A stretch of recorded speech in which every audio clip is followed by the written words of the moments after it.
I'm Jamie Munn. And I'm Idara Akpan. Welcome to this edition of JVTV News. Have you heard about the latest video? Do you mean our JVHS Gangnam Style video? It has over 26,000 views. Yeah, Jersey Village came together for another video filled with a school spirit. Edwin Campus tells us more. Gangnam Style. Oppan Gangnam Style. For the second year in a row, our school clubs have gathered around once again for a new school spirit video after last year's slip dub. This time, JVTV produced a video based on Gangnam Style. The reason that we decided to do a Gangnam Style video was because in the past, people have been asking us when are we going to do another lip dub, and we knew we weren't going to do another lip dub. So we wanted to do something different, and Gangnam Style was popular this year, so we thought that that would be a cool, different thing to do. The rise in popularity, being the first YouTube video to reach 1 billion views, pushed Jersey Village to make a parody of it. A lot of thought and effort was included in the planning and the making of the new production.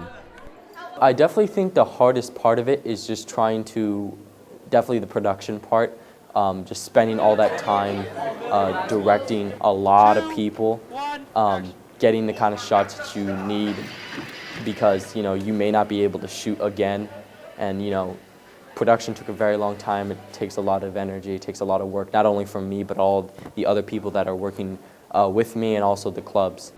After it was all planned out, the actual filming took place around the school.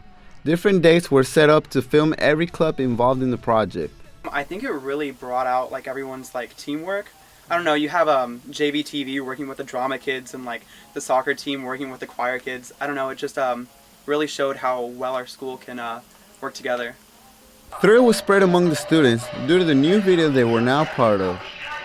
Jersey Village Falcons came together once again to rise above the rest. The Falcon spirit will live on for possible similar films in the future. Edwin Campos, JVTV News. Oppan Gangnam Style. Problems like global warming, immigration, and world hunger are all worldly issues that must be addressed at the United Nations. Students here at JV contribute to finding ways to solve them. Idara Akpan has more. Several clubs at Jersey Village dedicate their time to help local communities, but one organization, Model UN, dedicates their time to help and better our world. This global organization allows students to explore international diplomacy and problem-solve significant issues in our global community. Delegates from around the Houston area would debate issues such as how to solve worldwide pandemics or how to get fresh and clean water to undeveloped countries, things of that sort. And so there's a lot of humanitarian issues that they debate, but there's also a lot of political and social issues. Each year, JV students go to an annual conference to discuss and delegate the issues. As a member of the Houston Area Model United Nations, or Hammond, this year, Jersey Village represents Israel, Egypt, and Uzbekistan. I was intrigued in Model UN because it's kind of a prestigious thing, and it's kind of like you join it and you get to debate foreign policy, especially if you're interested in it. You can find a lot of fun in it. You get to go to Georgia Convention Center in the year. You get to write position papers and research a different country and their policies, and hopefully try and come up with a resolution that'll help fix the world. After the keynote speaker gives her blessing, the conference and delegating begins. Once in their committee, like economic socialism, the delegates of each country must propose a pitch on how their country feels about said topic. All of the orphans in the world, and we take all of the top 5% families in the United States. And the United States, based on her statements earlier, would be in agreement with this. Everybody came together and we picked kind of the best ideas that were around the room, and we came up with a really good solution for it. After 2 long days of discussing, debating, and delegating, Model UN comes to a close. Students leave with the feeling that they have made a great change in our world. They have these groups throughout the world where students can participate in something like this in high school to get prepared for their careers and get prepared to change the world. Idara Akpan, JVTV News. Now that football season is over, what exactly does our drill team do? Some like to call it contest season, but to Gold Dusters, it's a season that never ends. Joy Travis has the details. At every halftime, the stars that light up the Sci-Fair skyline like to put on a little performance for the crowd to get them, pumped up. But what exactly do the Gold Dusters do after football season's over? Some like to say nothing, but others like to think otherwise. It's really the same every single year. We go to about 2 to 3 contests. We go outside of Houston for one contest and different dances, but other than that, it's pretty much the same. Right before I step onto the contest floor, I feel this rush of adrenaline and nervousness, but my nervousness turns into energy, so I feel 10 times more powerful than I ever before I go on. I love going to contests and seeing what the other dance teams have come up with throughout the year and like showcasing their talents too, and I like to show other people what our school has to offer too. Even though contest season can be very fun, it makes you wonder, do dancers prefer contest season or football season? I think contest season is more important to me. Contest season, it's a lot more of just us. Contest season is totally different because we get to like do a whole different style of dancing that they normally don't see, and we get to like talk to other teams at contest seasons, and we get to like do anything basically a lot better than football season. Gold Dusters don't just perform at football games, but they have their own contest season as well, as do cheerleaders and band. This is Joy Travis with JVTV News. I don't feel so good. What's wrong? I think I'm getting sick. Be careful, it's flu season again at JV. Here's Matthew Beerwagon with the diagnosis. It's flu and allergy season here again, where hearing the sniffles in the classroom has become a daily occurrence. But even with all these tall tale signs of flu and allergies, many students are still reluctant to get vaccinated. I haven't had time, it's not really important to me. I don't get sick.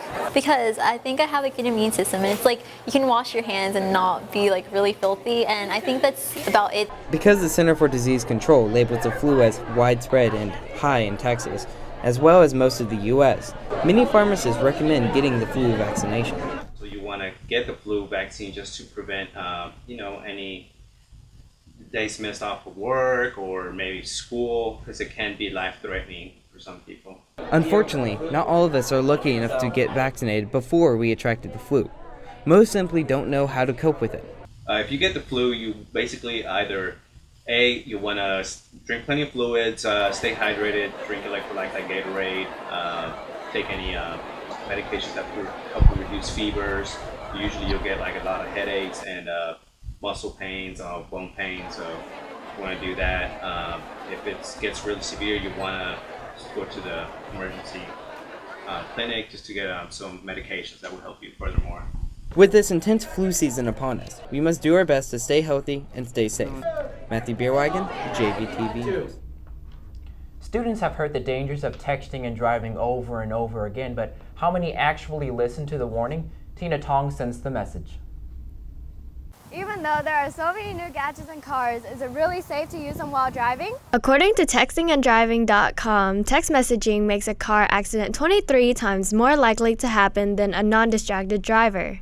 The only reason I text and drive, which is only at red lights, I don't text while I'm actually driving, is whenever I get a text message from my parent. Well, I feel like it's something that's really important. It's something that we've actually heard so much about that we're kind of like, yeah, I've been there, done that. I'm actually part of Teens in the Driver's Seat, and you can see the big banner behind me.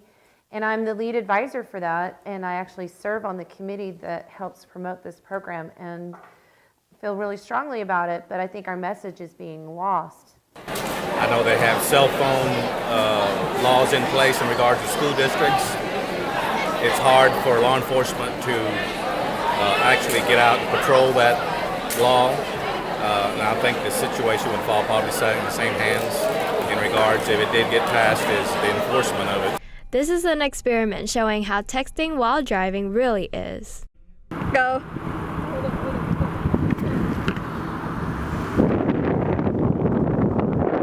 No matter what you do, the consequences are always the same. It could be a fine up to $200, physical and mental disability, or the most feared, death. Tina Tong, JVTV News. Coming up next, we'll learn about how our brains work.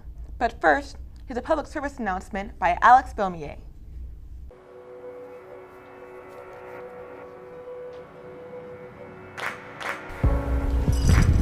Oh, I was passing by this fellow. Apparently can't even pay for his own speech. Hold on one moment.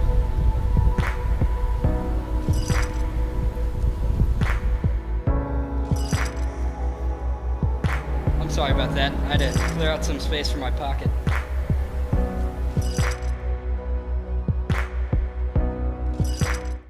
There are many things about the human brain that people don't know. Muhammad Khan opens our minds to Psychology AP.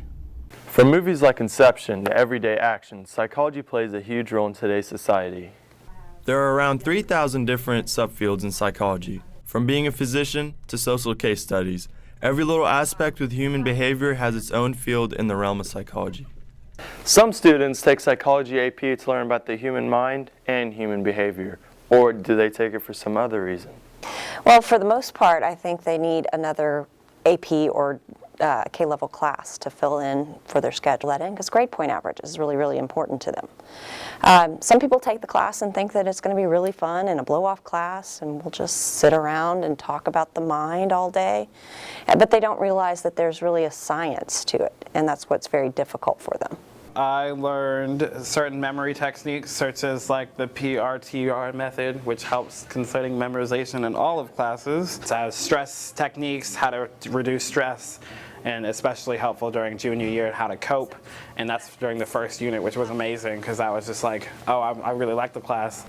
Well, I think the most valuable things are what I start off with in my classes. I start off with the memory unit and with the stress unit, because what do students need? Well, they need to improve their memory. Psychology teaches many things about the human behavior and health. From improving memory to learning how to deal with stress, psychology offers many benefits to our society.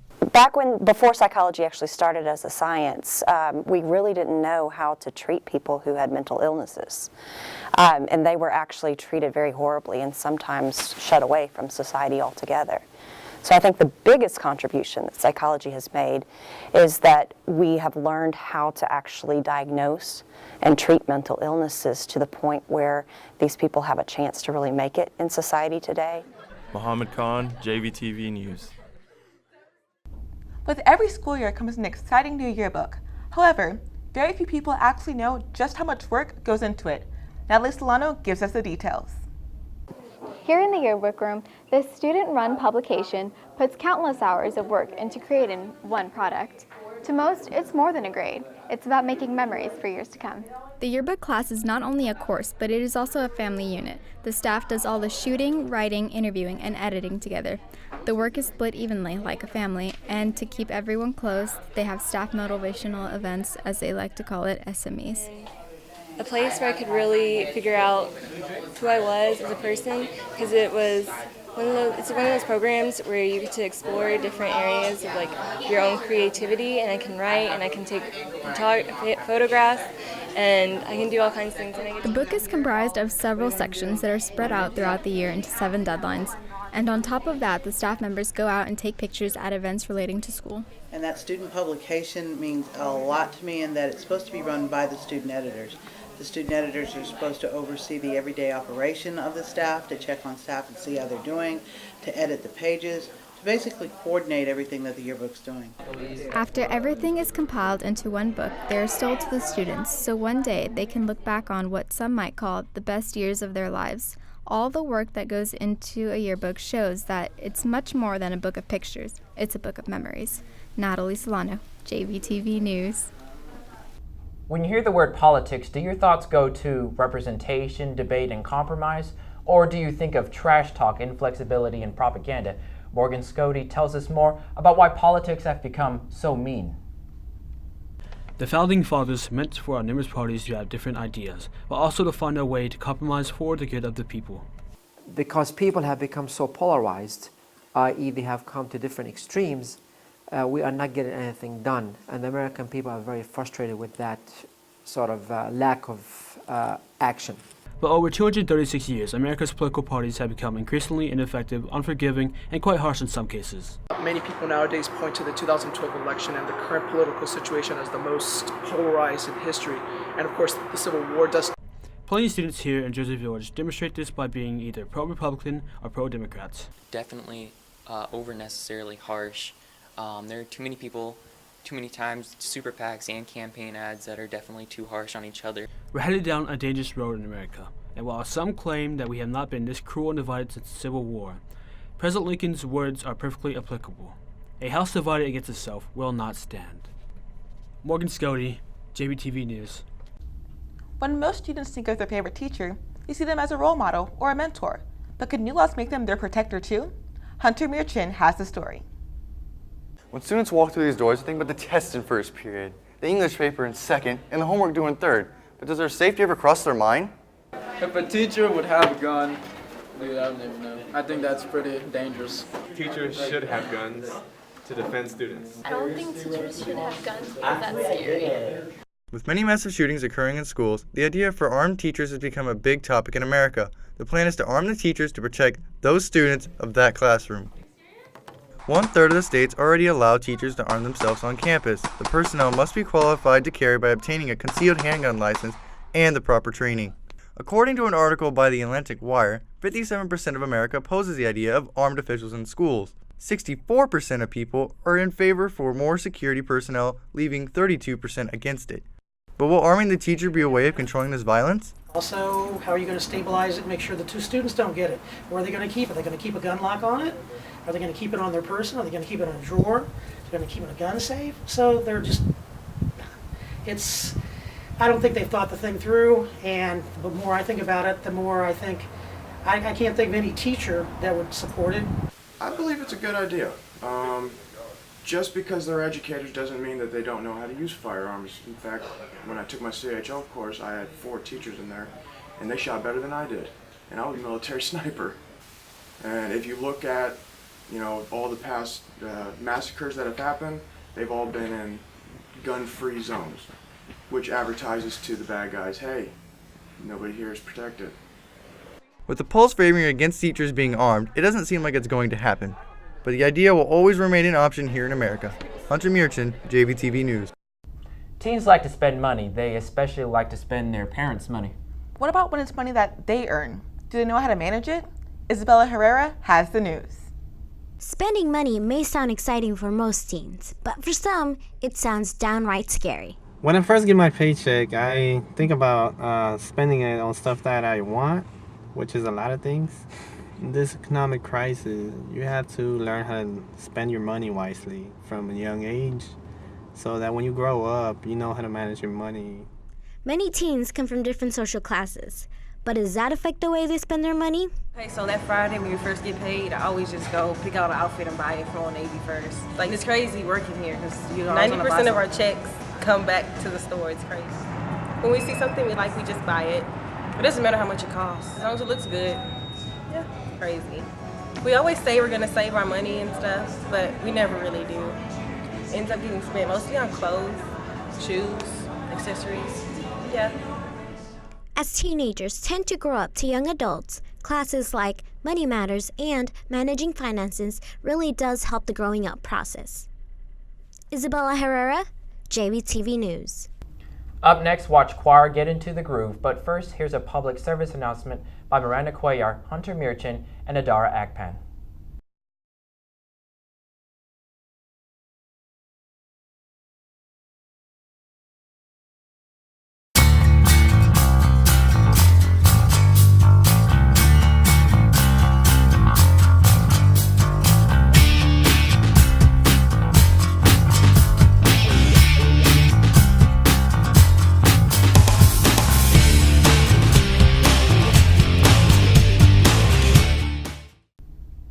The choir rocked the groovy 70s theme this year at their annual dinner theater. Alex Beaumier has more. Fans of the choir lined up in order to get a taste of the 70s theme this year at the annual dinner banquet. Once inside, the fans were greeted by the choir members, who were acting like waiters and waitresses from a fancy restaurant. The students then sat their fans, waited their tables, and brought out their tasty treats. Soon after the food was delivered, the choir showed off its 70s spirit with performances ranging from guitar to duets. Each performance threw the fans back a few decades and right into the 70s. With this year's dinner theater being a smashing hit, who knows what they'll have in store for us next year. Alex Beaumier, JVTV News. No one likes being left out. Why did you have to say it like that? Like what? You said left out like it's a bad thing. What if they are an independent? You know, some people take offense to that. Like who? Lefties. like me. To be left alone, to be left out, leftovers, left field, Beyonce's to the left, left-handedness. There are numerous stereotypes that they die earlier, that they are terrible at sports, that they are devil worshippers. But how much of this is true? There is also a stereotype that they tend to be temperamental, which is a lie. However, the struggle is not too foreign for left-handers. With only 10% of all people being left-handed, indeed we fall victim to a right-handed world. Well, one of the other things that I do different is that when I try to write on the board, I write crooked. So like when I start writing, my hand always just goes down. And so I just have to tell my students, like, I'm sorry, but it's not going to be straight. And so they just kind of laugh at me because everything just goes at an angle. Studies show that left-handed people are gifted in a mental manner. They tend to be more open-minded, naturalistic, and creative. For me now, art, it is a passion because it's not just art, it's a way of living. It's a way of expressing how you feel and who you are actually. I don't see my drawings as just something you do. I see my drawings as like a baby. If you think that left-handed people have it all wrong, you may be right-handed. Regardless, left-handed people have found a way to work around the world they live in. Jamie Moon, JVTV News. Bloody Mary, four-leaf clovers, and black cats. For years, superstitions have played a role in people's lives. Claire Weinman tells us more. Have you ever heard if you step on a crack, you break your mother's back? Well, for some people in JV, it's little superstitions like this that are getting the best of them. But what is a superstition? Superstitions are the belief or a practice that are not based off of events that can be proven. For example, crossing your fingers, does it really ward off bad luck? It originated from the beginning of ancient times. The superstition of breaking a mirror dates back to when it was believed that our reflection was a representation of our soul. Another example includes if a candle blows out, there are evil spirits nearby. But do people get scared or nervous when they hear about these things? It does psych you out a little bit, just thinking that everyone else is believing it, so it kind of gets into your head that the superstitions are real. So whenever you get a flower, on any night of the play, if someone says, hey, you did a great job, and you get flowers, then you keep the flowers and do not throw them away, you don't take them home, you keep them there until closing night. But what about the people that don't believe? I'm not a very superstitious person, no. Some people I played basketball with in college were very superstitious about the way their clothes were folded, the way they dressed, certain things like that. Had certain rituals that they did every time had to be done in the exact same way, whether it's chewing a certain kind of gum before the game. So next time you see a penny on the ground, be sure to pick it up, and all the day you'll have good luck. Claire Wyman, JVTV News. JV Walking's up next, but first here's a public service announcement by Alan Jacques Orozco.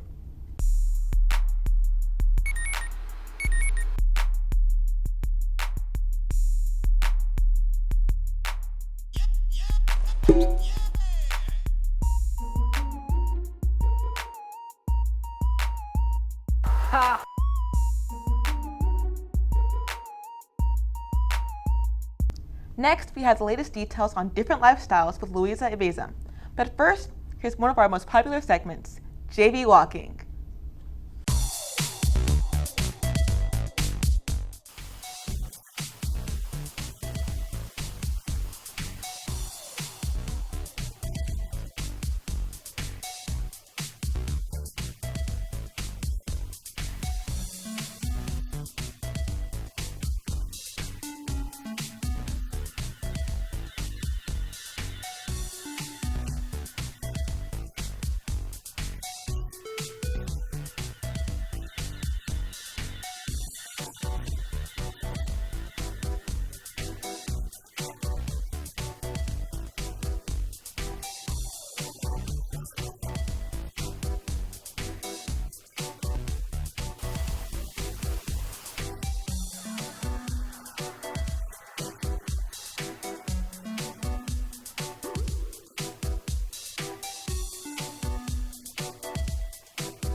The majority of teens have one.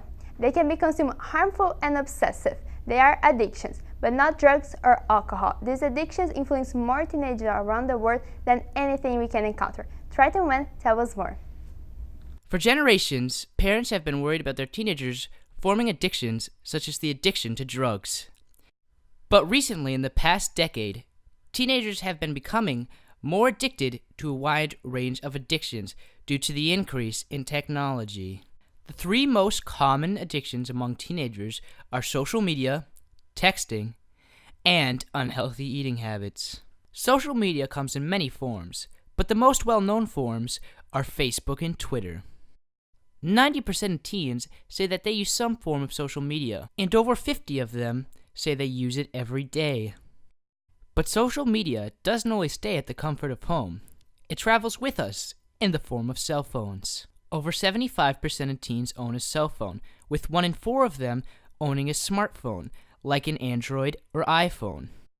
And what would cell phones be without texting? Texting ranks the #1 mode of communication among teens. To take a look at how much teens text, we're going to have a look at their texting history. Teens between the age of 12 and 17 send an average of 60 texts a day. That's a total of 420 texts a week. And if you add up all the weeks in a year, that's over 21,000 texts a year. That's a lot of texts. But teen addictions don't only come in the form of technology. Teens are notorious for developing unhealthy eating habits. The most common of these unhealthy eating habits is skipping breakfast and unhealthy snacking after school. The problem with not eating breakfast is that means your body has not had a meal in too many hours. Your body is used to having frequent feedings, okay? So when you have 3 meals a day, that is giving your body some fuel. We know for sure that blood sugar levels drop whenever there's not fuel given to the person. We know that their test performance is proven to be lower when they haven't had breakfast. We also know that the patient is more alert and has better thinking skills when there is food on board. Although some might say that these are not really addictions, they do affect teenagers' lives in a significant way. After all, the broad definition of the word addiction is the compulsive use of something that affects the user in a harmful way. Triton Went, JVTV News. I'm so glad as a foreign exchange student from Brazil, I had the opportunity to go to a great school like Jersey Village. This school rocks. James Owens and Shannon O'Neill show us why.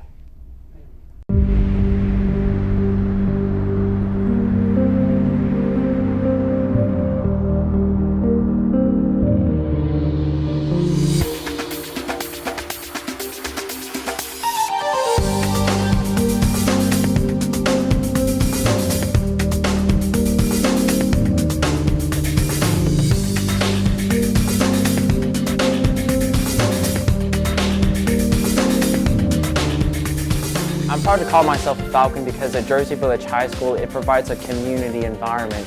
Everyone is specialized at what they do. When you step foot into our school, you can just feel the family, the camaraderie that we have among each other.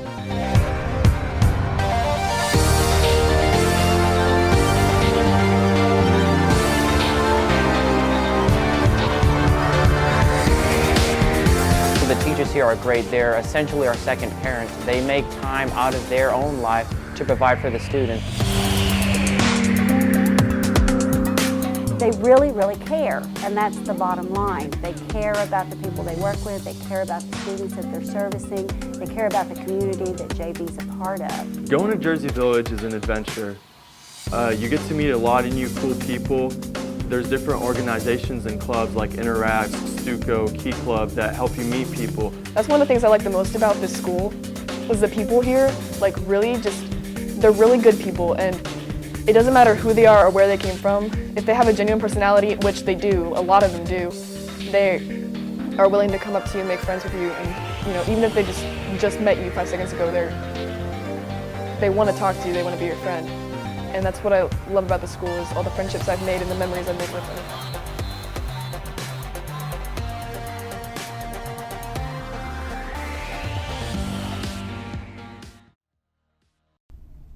That's all for this newscast. JVTV is on Facebook and YouTube. Check us out on the links below. For Adara Akpan, Louisa Avazoom, and the entire JVTV news crew, I'm Jamie Munn. Thanks for watching.